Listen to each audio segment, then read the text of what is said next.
What is up, Earth's mightiest subscribers? It's Ernie, Blerd without fear. Welcome back to the channel. I've been on a major Justice League kick lately, trying to catch up, so one of the things that happened after the Drowned Earth story arc is Joker's exodus from the Legion of Doom, and in this video, we're going to talk about why he peaced out and what this means for Lex Luthor and the Legion going forward. But before we get started, it only takes 2 clicks to become one of Earth's mightiest subscribers.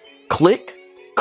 Okay, so when Lex first offered Joker a spot in the Legion, he had a good reason for it. Sure, he's crazy. Sure, he's the clown prince of crime. Sure, he's crazier than a bag of wet cats. But Lex considers the Joker to be the apex of human intelligence and ingenuity, and it's really not even close. Think about it. Joker is a world-class chemist, capable of concocting formulas capable of affecting metahumans and beings bordering on godlike levels of power. He's a masterful tactician capable of generating no-win situations almost effortlessly. Add in his pure chaotic evil nature, his unbridled malice, and his weapons-grade anarchy, and there's none better. Only Luthor felt Joker was spinning his wheels with Catch-22 scenarios being wasted on the bat. But none of that is going to matter if Luthor keeps making deal-breaker moves. You see, Joker is unhappy because Luthor has been utilizing the Batman Who Laughs, who up until recently was still chained up in the basement of the Hall of Doom HQ. Joker isn't crazy about it because he thinks of the Batman Who Laughs as an abomination, a being with the tactical and scientific mind and physical capabilities of Batman. Being capable of being an agent of chaos on the same level as the Joker shouldn't exist. He's a wrong thing, and Lex has to make a choice. He can either have the Joker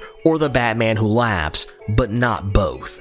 The schemes that the Batman Who Laughs is planning are things that will irrevocably change the game, and Joker won't stand for it. Their partnership can only continue if Lex abandons following the Batman Who Laughs advice. Of course, Lex lied about cutting the Batman Who Laughs loose and no longer needing him, but what Lex never considered was just how good a spy the Joker is. While Lex is studying the totality and trying to figure out how to unleash Perpetua, the ancient god who birthed the multiverse, Joker spies Lex playing back a conversation from Justice League number 8, giving Joker all the proof he needs that Lex was lying to him. So it should come as no small surprise when the Legion of Doom hosts a job fair to replace the recently, as of the Drowned Earth arc, excommunicated Black Manta. Things go from sugar to shit real fast. The Legion have invited some of the greatest and not so greatest villains in the DCU: the Riddler, Mr. Freeze, Giganta, Parasite, Scarecrow, Queen Bee, and many others. And it's roughly about this time that the Riddler and the others notice gift boxes in each of their chairs. It's too late. Each gift box unleashes a potent Joker toxin, instantly turning everyone except Lex Luthor. Joker designed it specifically to not infect him and make the others do his bidding. And with his battle suit having already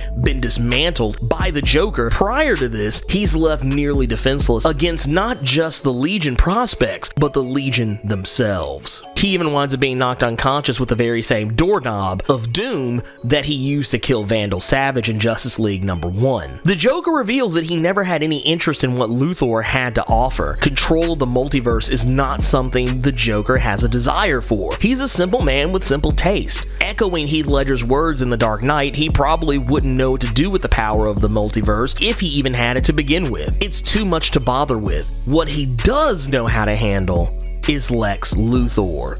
He reveals that he never planned on letting Lex win anyway. He would only have helped Lex get as close as humanly possible to obtaining the power of creation, then take it from him. He had it all planned out. Death traps for everyone in the Legion, specifically fine-tuned to push each member to their absolute limit. Sinestro, Grodd, Cheetah, Manta, Lex, each of them would fight to escape and only survive by the skin of their teeth, only because the Joker allowed it, letting them believe they were truly safe. Only once they were free, he would teleport the entire Hall of Doom into the heart of the sun, with them inside of it. But thanks to Lex's scheming, it was all undone. Even Joker's plan to eventually take Lex and force him to watch from the inside of Metropolis Museum inside a recreation of his old headquarters all of his failures.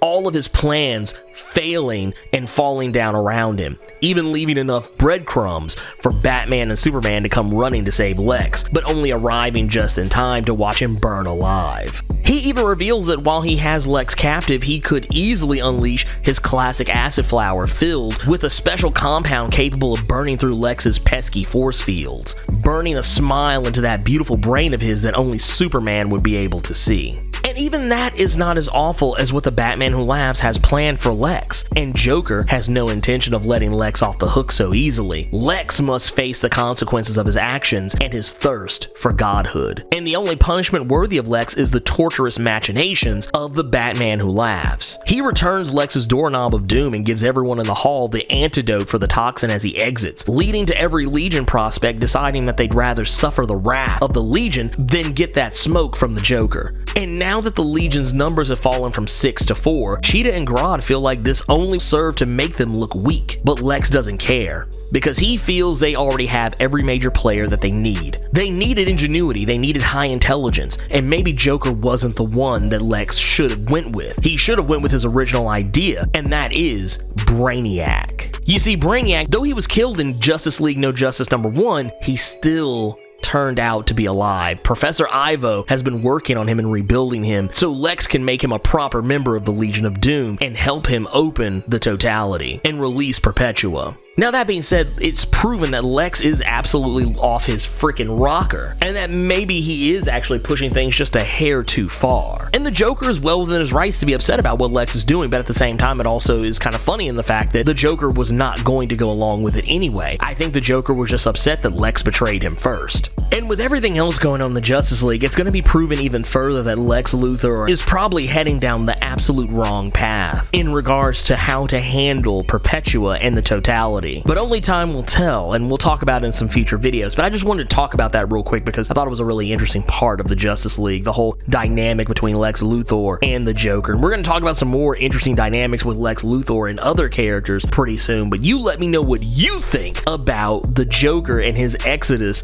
from the Legion of Doom. Sound off in the comments. If you enjoyed this video, Hulk smash that like button. And if you want to see more awesome videos like this one, make sure you click subscribe so you can become one of Earth's mightiest subscribers and tap that bell so you know when I post up. And if you want to become one of Earth's mightiest patrons as well, swing on over by patreon.com/blerdwithoutfear. And if you chuck in a buck, you can get some exclusive content. And if you don't want to become one of Earth's mightiest patrons, that's fine too. Hey, all I ask is that you like this video and share it with your friends. And who knows, maybe they'll become some of Earth's mightiest subscribers too. Anyways, thank you for taking the time to watch this video, and while you're here, go ahead and check out some of these other videos I got floating around here. But until next time, Plus Ultra!